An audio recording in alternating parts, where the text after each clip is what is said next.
Hello, my friends! You voted for it, so here it is. Welcome to the Troubleshooter campaign. Now, this is going to reveal some things about me. I actually first got this game back when it was kickstarted eons ago, before the YouTube channel was a thing.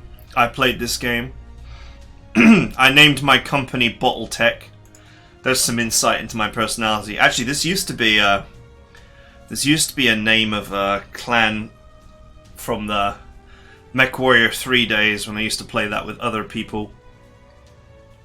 And I played on the North American server because there was no European server when this game first came out. It didn't exist. You can also see here, this game actually interactively shows how bad the internet is down in the bunker. You can see here that the ping times are like 150, 73, 233, and then it fluxes to like 200 plus or more. I've left the remote transmitter engaged at the moment, but I normally turn it off because your PC just loses its mind when the internet is really unstable. So I normally don't play without any internet down here. So there you go. If you ever wanted proof about how bad the internet is down here, this is unplayably, unstreamably bad ping times here. Constant flux. And that's just down to the linkage. Now, before we start a new campaign, I'm just going to load up my old save before I start a new one, because I just want to talk about some aspects of this game before we get started on a campaign. I really wanted to talk about some aspects of this game that I both like and hate. So it's a KRPG, Korean RPG, turn-based strategy game. Now I played it without too much spoilers. I played it to the 5th chapter. Here I am trying to remember everything.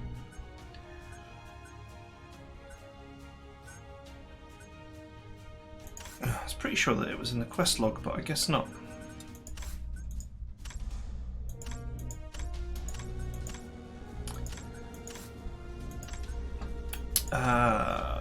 Okay.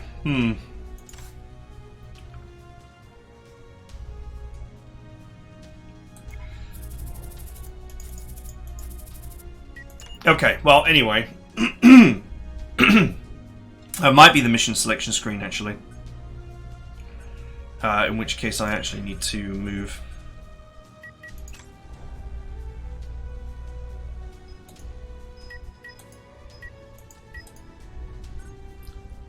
Nope, it's not.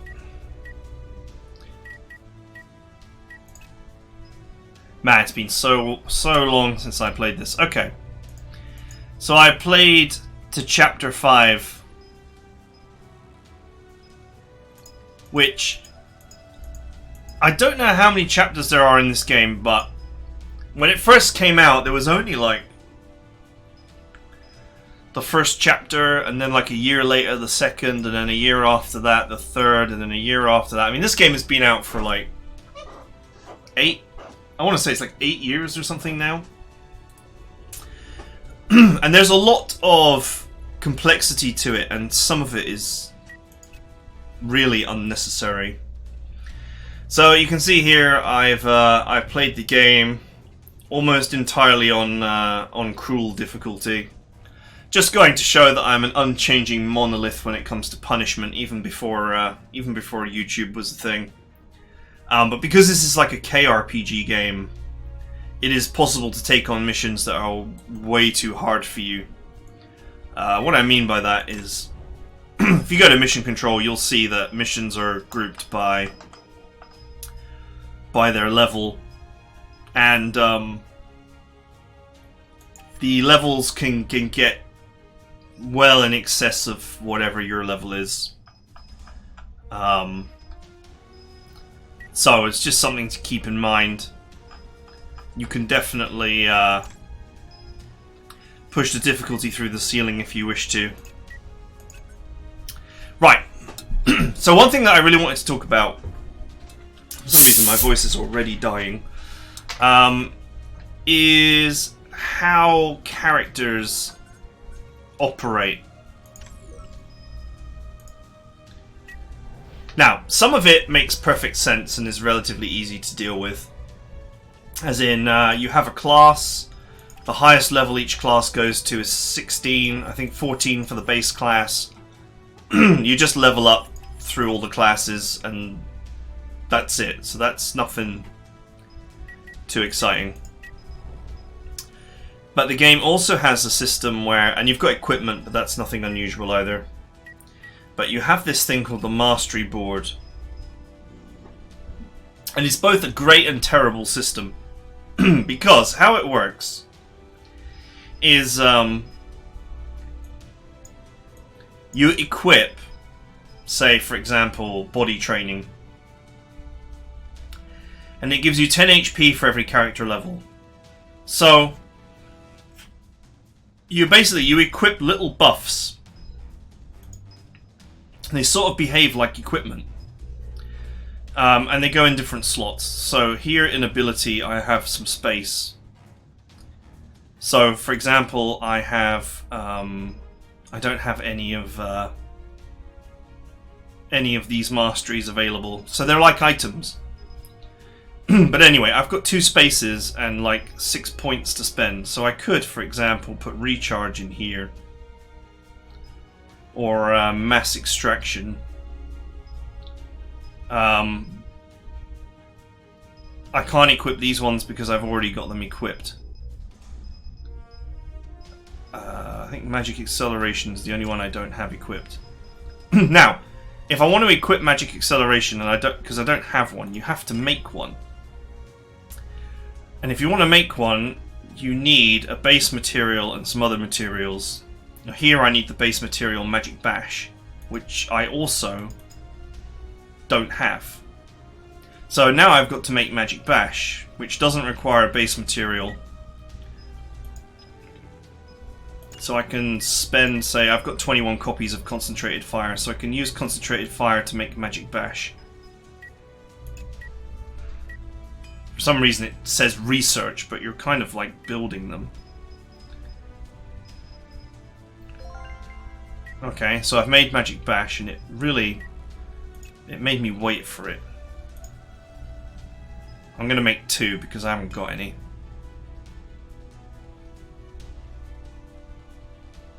You see like there's like a huge delay here waiting for this to do whatever it is it's doing. And now I have to go back and reselect the one that I want to make.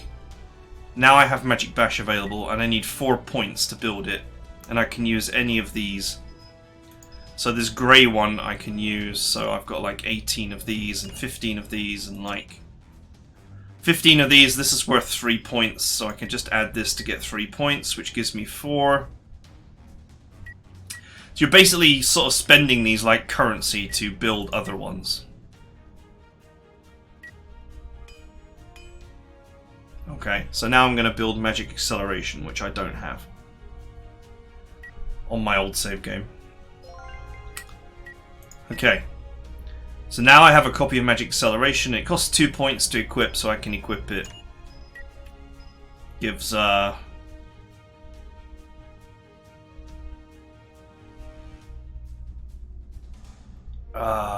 let's see, increases your ESP damage by 30% while it's active, but increases the cost. So basically it increases magic damage, but also increases MP consumption. That's how you should think of that. So if I equip this,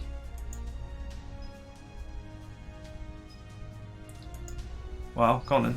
There we go. So once again, you know, weird lag equipping things. So now I have this effect on my character, and you think, well, that's cool. So you collect all these, masteries, they call them, all these items, and you equip them to improve your character. And then when you have particular ones,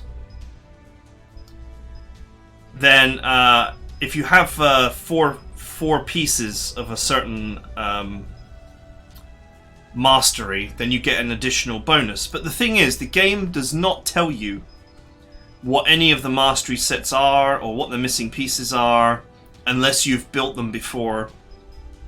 So it just becomes one of these games where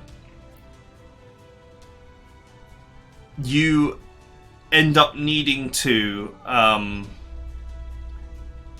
play the game with a guide to get the most out of it. So you'll see here, I can unlock the mastery repetitive sword training, which increases my HP by 50, and various other little bonuses, and I have 3 pieces of it equipped, but the bit that I'm missing is patience, which is a basic skill, so it goes in here in the basic slot.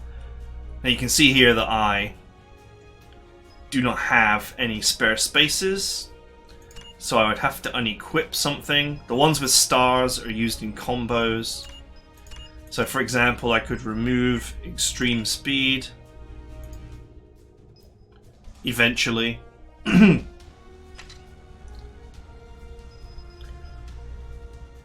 then I could equip patience, which is a basic skill, which is lying around, and I don't have it. It doesn't look like... No, yes I do. There it is. Eventually.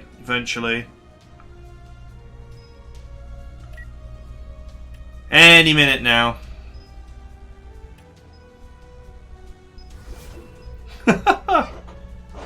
Okay, so now repetitive sword training has been activated, so I've built another mastery set here.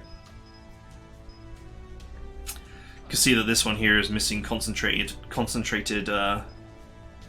fire, but I have no spaces in the attack queue to add that.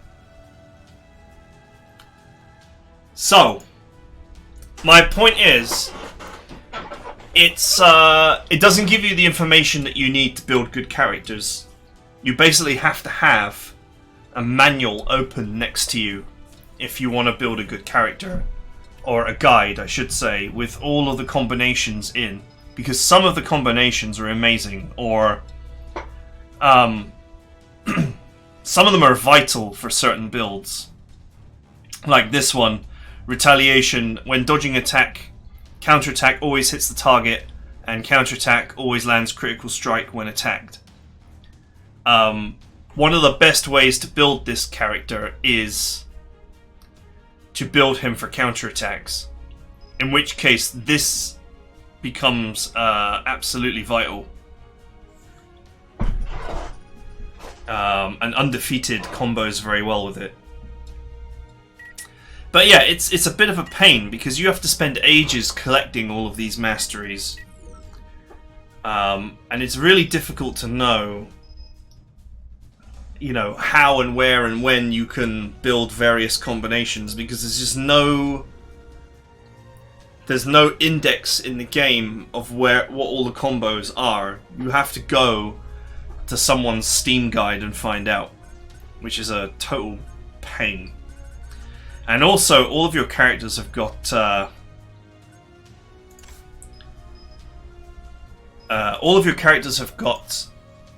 you know, like energy bars. There's a motivation bar and so on. You know, it really plays like an MMO in that.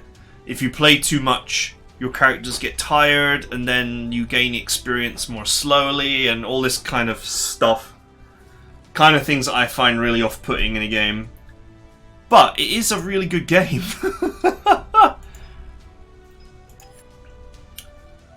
Okay.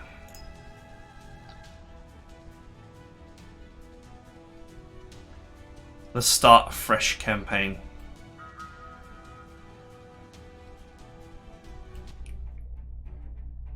What I should probably do actually is start a fresh campaign on the European server.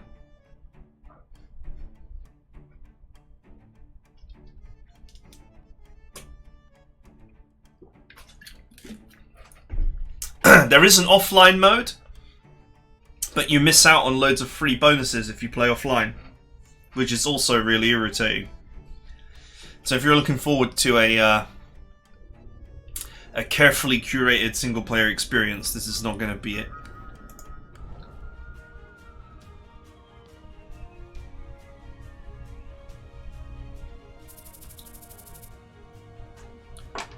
Right, let me actually... Before we start here, I'm going to change the server to European.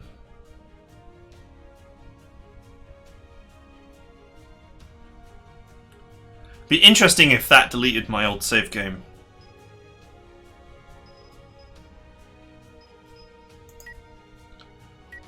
No, it didn't. Good, things have changed. Oh yeah, delete company.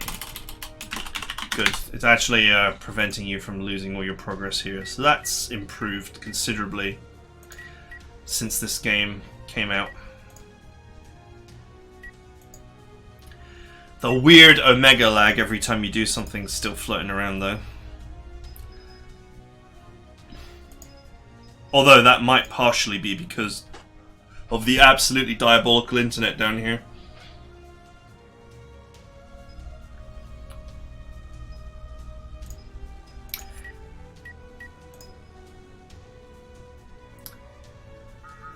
Okay, let's go. Let's start this Troubleshooter campaign. I just really wanted to cover all the details of the game early here. Because, you know, 8 years is a long time, or however long it's been. This game has definitely been a work in progress for a long time now. So, I just wanted to cover all the details in case any of you guys had picked this up and then canned it after a year or two.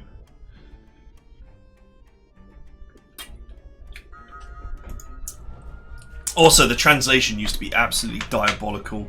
So it'd be nice to see if that's improved. To work as a troubleshooter in Valhalla, you need an official license. The final step in the process is to complete 3 months of field training with a troubleshooter company. Well, that was good English, so maybe they have improved it. What is all the fuss down there? Just the usual crap. Looks like they haven't spotted us yet, Mr. Gene.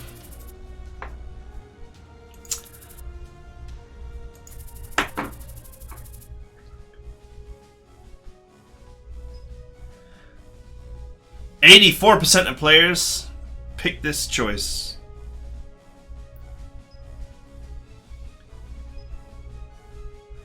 Let's be contrarian and just choose the opposite for fun.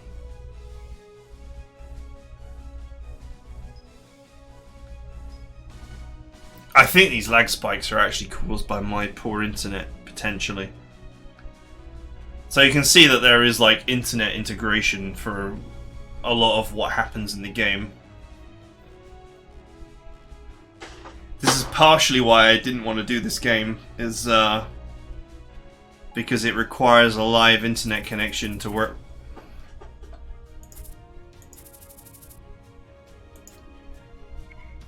Now!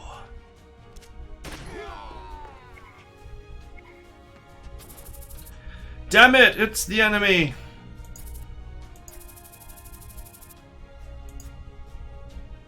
He ran straight at them because he's got a sword, you idiot.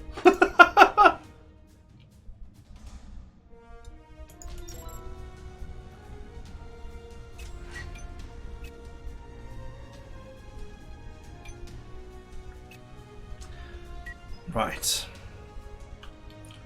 Gotta reacquaint myself with the basic attacks.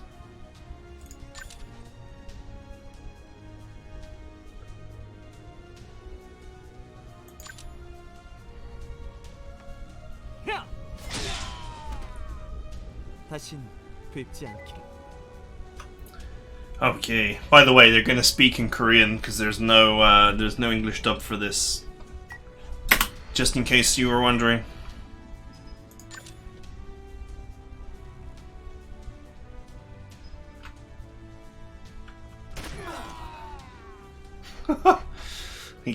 He busted a cap in that guy's ass.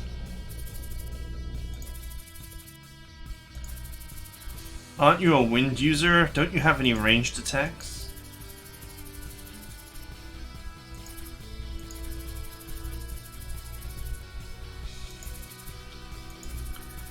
Alright.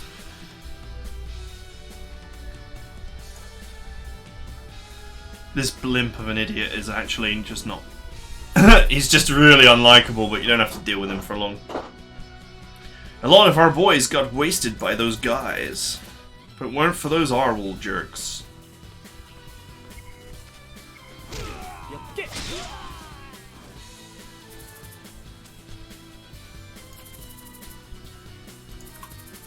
Field training with Jean. Or Jean.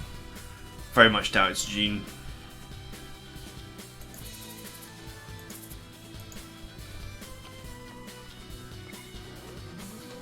I don't remember him having a weird thumbs up t-shirt, but hey.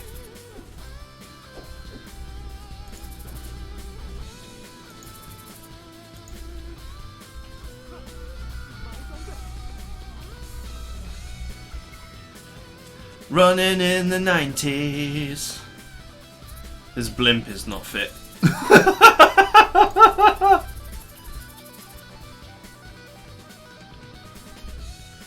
Tell him the truth, make excuses. Yeah, well, I'm gonna choose all the contrarian choices for a laugh.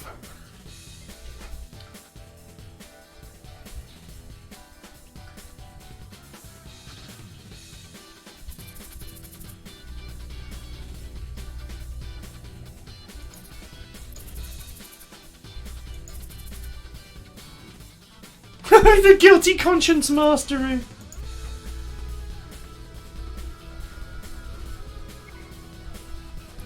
"10 weeks of field experience.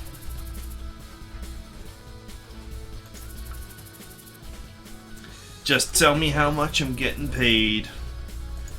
You're getting paid in Blade, my friends.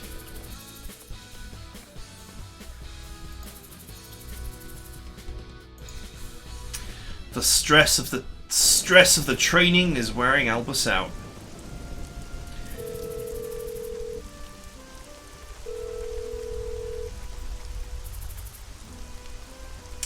How you doing, Aunt Lily? Some of the English is still not that good, but it's a huge improvement on when this game first came out. It was proper Google Translate. It was Google Translate before Google Translate was actually reasonable. He has been alone since that day. Lily's steady attention was a massive comfort.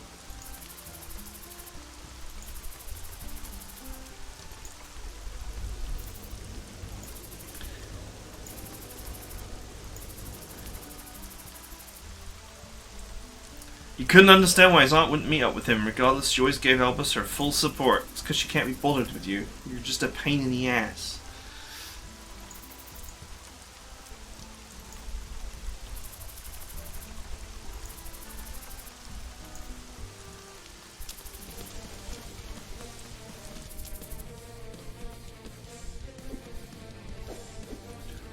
He's ridiculously like Bishy boy. Korean style.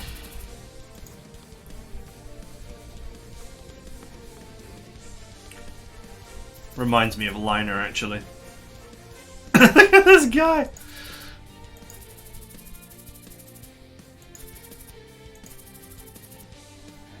You know, the funny part is that this guy is meant to be some seasoned professional ass-kicking machine. How he's managed to be such a blimp is, anyone's guess.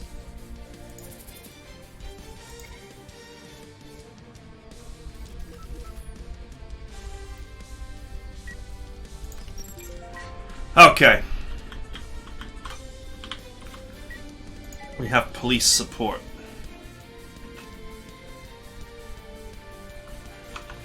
They're usually not very good, but...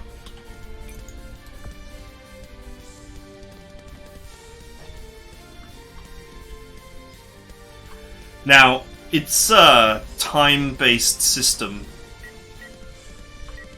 So, if you move twice, it pushes you further down the queue than if you had just waited, or...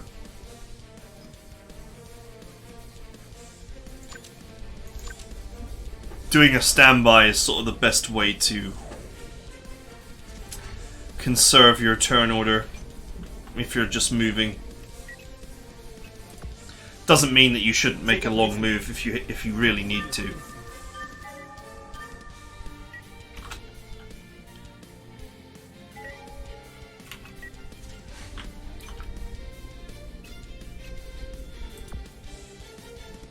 이동합니다. 목표를 확인하였습니다. Sumida just wants to show great arrests for his fans. By the way, there's some serious like things that have been stolen from XCOM here. Like the fact that these guys are not aware of us, despite the fact that that police officer shouted like, "We're troubleshooters and we're here to sort you out." But anyway.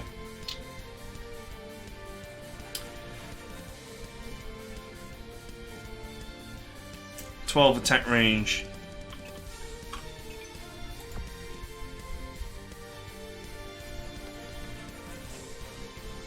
I don't remember this weird fast movement either. It looks really janky.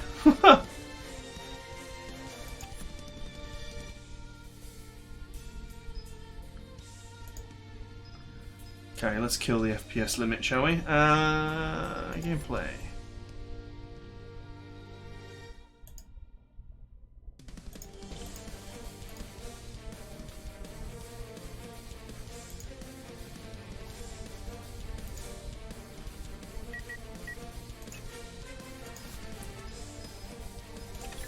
Okay, that's better.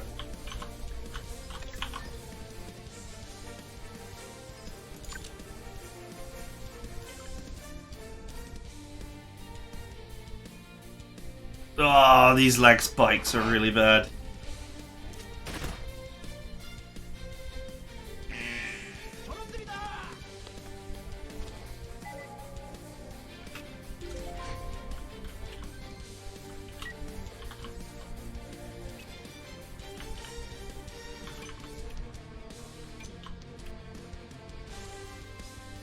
Let's see, what have I got?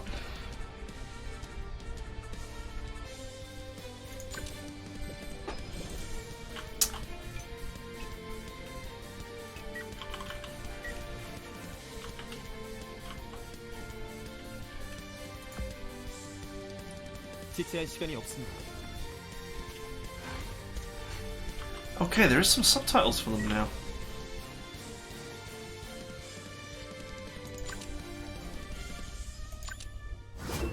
Now, interestingly, in this, Overwatch actually costs Vigor, and Vigor is kind of like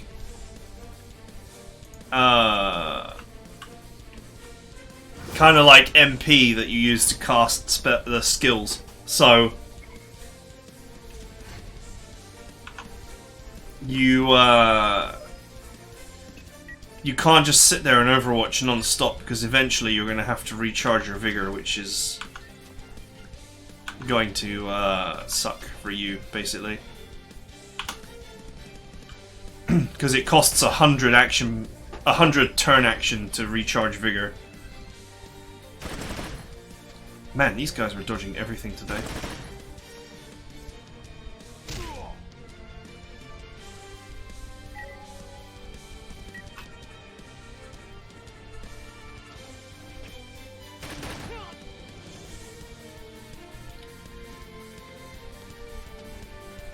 See, they move actually pretty quickly despite me turning down the speed.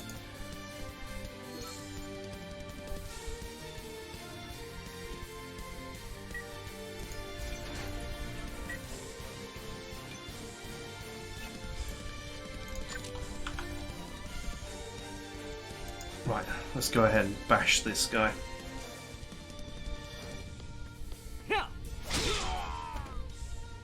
바람과 함께 사라지세요.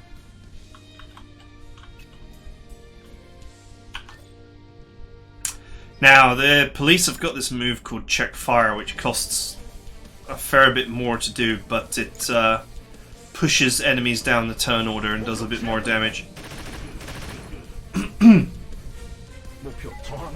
It's about the most useful thing that they can do.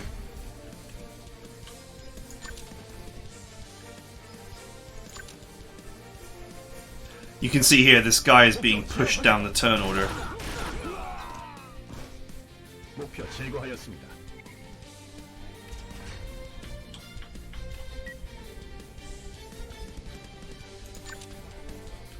The old blimp has got a sliding kick move. You can see early on in the game that melee attacks have got very good hit chance, and ranged ones are not so hot. Oh, I did like 1,300 damage! Ouch.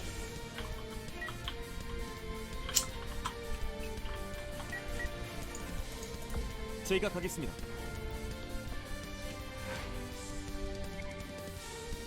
This is so tiring.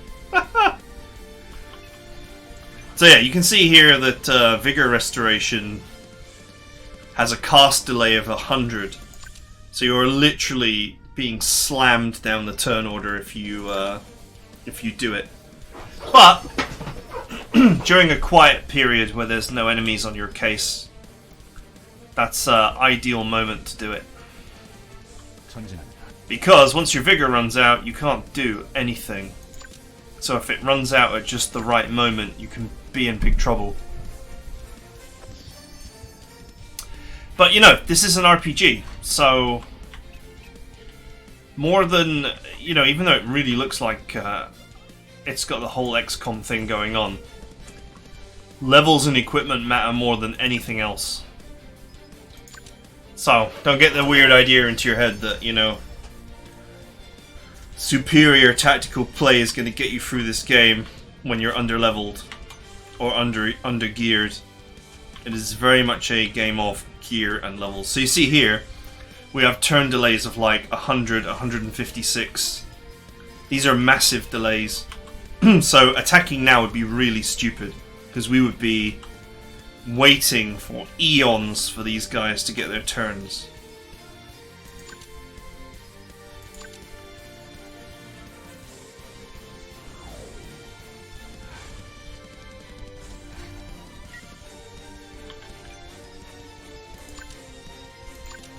So I'm just standing by. You can see here that in the time it is taking for my guys to cool off from the vigor thing, I have gotten 3 turns in that time.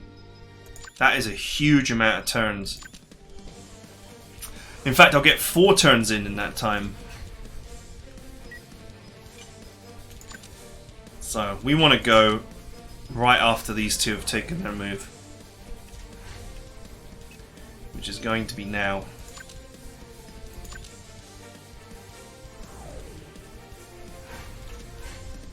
Okay, now we're good to go.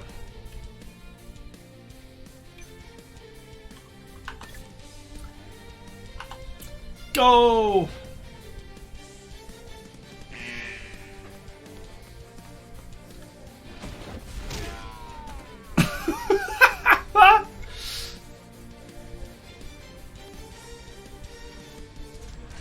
The guy just got blimped to death.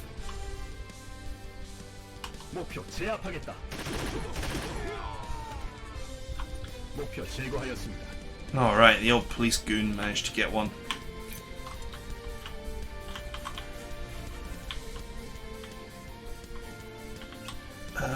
Is that it? 이동합니다.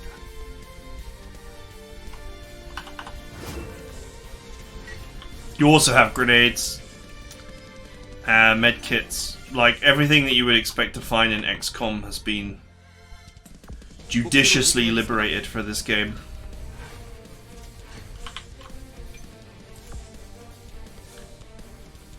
You know, the funny thing is, I actually gave some feedback for this game, and I was like, I don't understand what the guys are saying during the battles, because, you know, it's all in Korean. And they have actually added captions for them.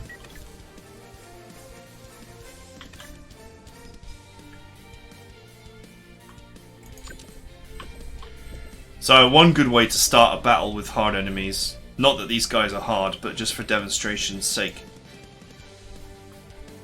is to just give him a flashbang.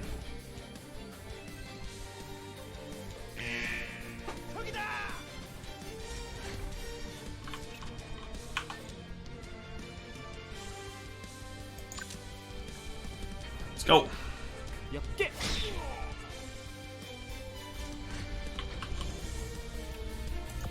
이동합니다.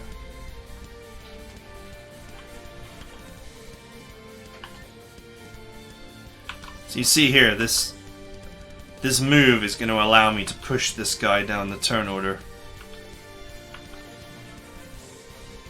목표 제압하겠다. In fact, just killed his ass, but 제거하였습니다. 이동. later on in the game, these guys are really only useful for inflicting status effects and using their ability to push people down the turn order. 제거하였습니다. Zumida! Just wanted to show great arrests for my fans. You did a great job following me for the last 3 months. Well, it's not difficult to follow you, is it?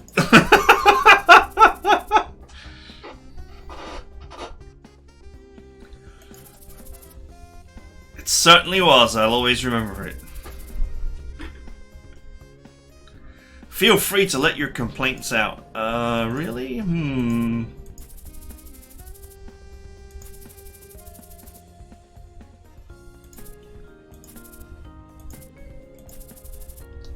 I'll never forget what you taught me.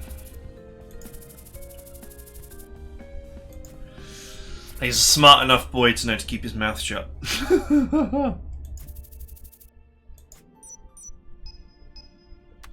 I don't think you ever meet his aunt.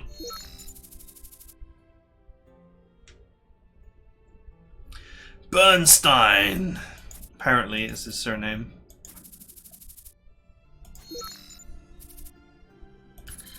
Access denied. Mithril authorization required.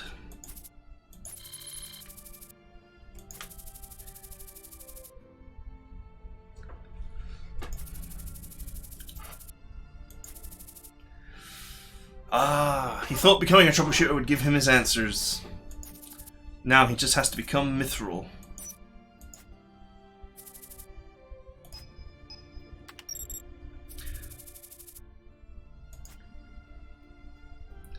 He's just gonna have to get that clearance.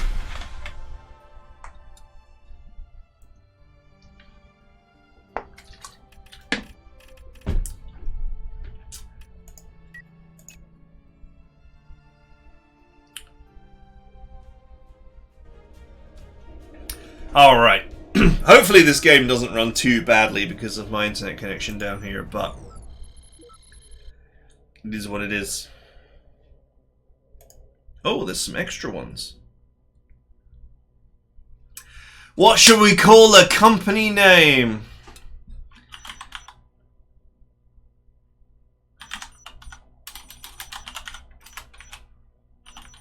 No spaces.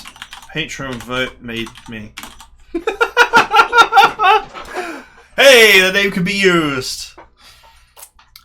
Or Miss Bottle Tech. Is it unique only, actually, out of interest? Ha! It is. So you can't make a Bottle Tech on a different server. Pretty sure no one in Europe is using that. That would be weird.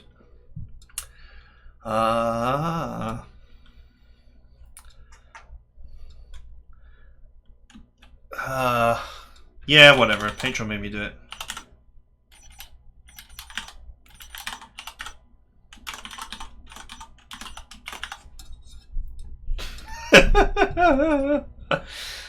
Okay. The choice is not permanent and you might replace it in the future.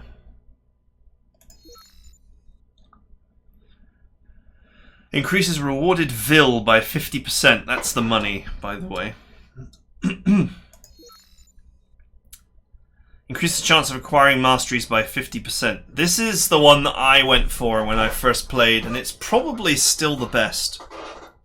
Because masteries are those gear items that I was talking about earlier that you use to customize your character and add abilities to them. And they're pretty critical, and grinding them out is a pain. 25% EXP gain. Decreases consumer motivation needed for taking missions by 70%. This is probably completely pointless. I've never run out of motivation really in any sort of session of this game that I played back when I played it. And you can also buy food that improves motivation. So, I doubt this would ever be useful. Increases the chance of item gained by 25%. That's pretty good too. I think either expertise or sweeper would probably be a good selection. Let's go with sweeper. I went with expertise last time.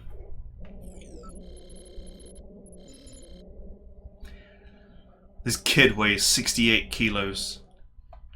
So he says. Alright, 10% extra damage is really, like, not worth it, in my opinion. I wouldn't bother with this. I don't think you can ever change this either. Now this is really good. It reduces your action time by 20, so that's 1/5 of a turn. And increases your SP by 5 if a target dodges or blocks your attack.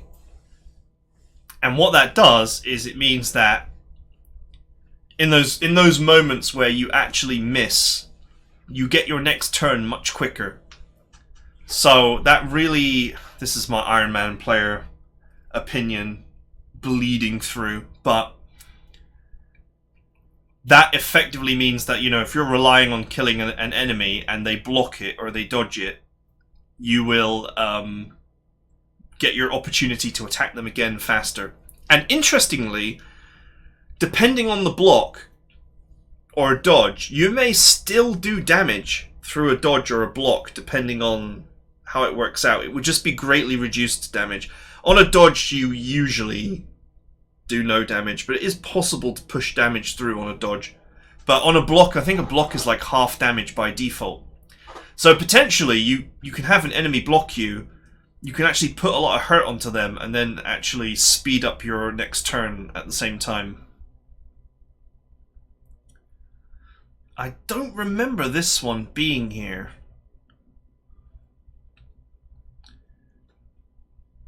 Dodging or blocking an attack grants you chance to win. Speed by 1 per level. Hit chance by 1 per level. Crit chance by 1% per level. Attack damage by 1% per level. It stacks up to level 10 maximum.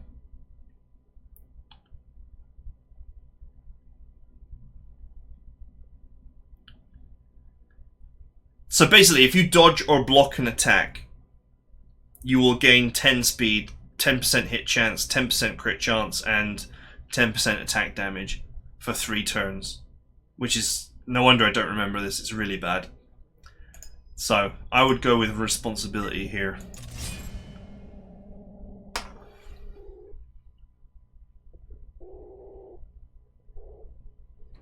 Action economy, my friends. More turns is good.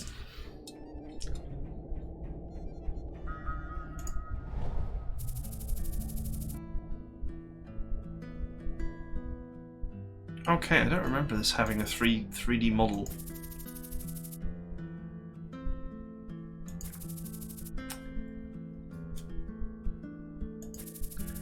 It's time to say goodbye to this place. He has his official license, so he is no longer going to depend on Aunt Lily.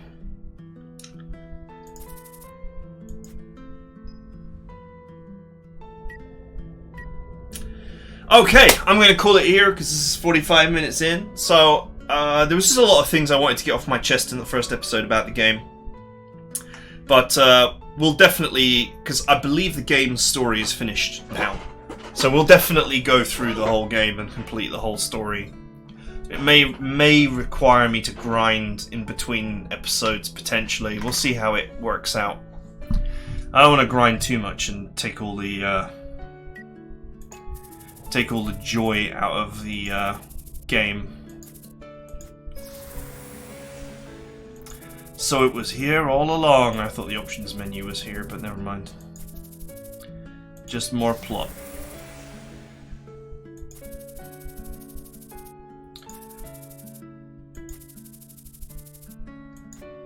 Alright. Flash grenade acquired.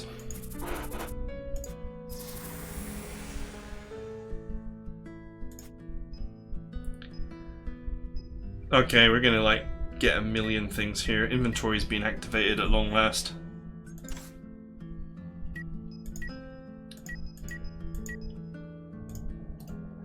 Okay, how many training manuals have I got? Just out of interest. They were giving these away like candy at one point. Only 300, okay. Okay, alright, that's genuinely it for now. So I hope you guys enjoyed it, and I'll see you guys next time.